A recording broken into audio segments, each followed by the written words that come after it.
Kaunti ya Meru mutumantu ithinke ugite wa tiumaruka thirikari ne untu au nio akwa na uguni bwa Meru akiaria Kirima weja ni bwa ngari muthemba jwa bus ndene skuru ya katheri mutumano retie kinya baraba kuringa gituma ja Meru gukiriria bone ngugi kiritwa nawe mubunge Kirima akiuga bakairutaniria gutetera thina ya maguta kenda maguri je na makale mutembe na report yuje.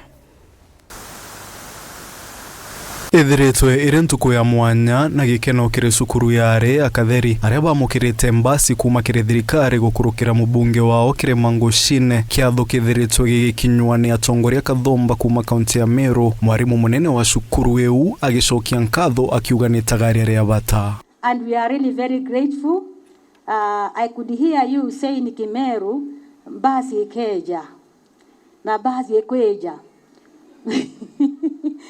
So we are really very grateful that you have, with Mheshimiwa, put a smile on our face. I've talked so much as we were going around, and I know you are ready to support us because that is what you have assured us.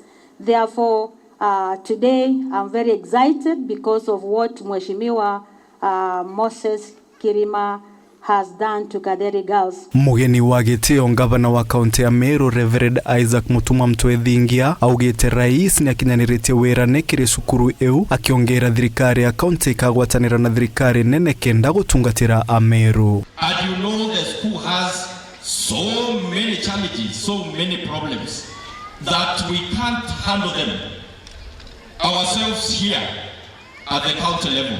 We must appreciate first what has been delivered to us, what has been given to us, what has been donated to us. It has been a crime. Ngavana Mutumani onekete kugera migwe aregani ba thirikari iria atongoretie ya kaunti ya Meru.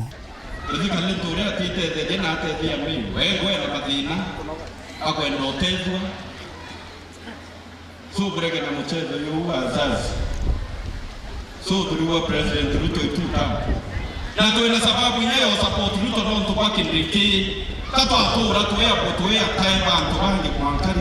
Mubunge wa gishigo kiu kia Central Imenti Kirima Nguchine kirentumiriae augite bakariria maguri ja maguta nthiguru.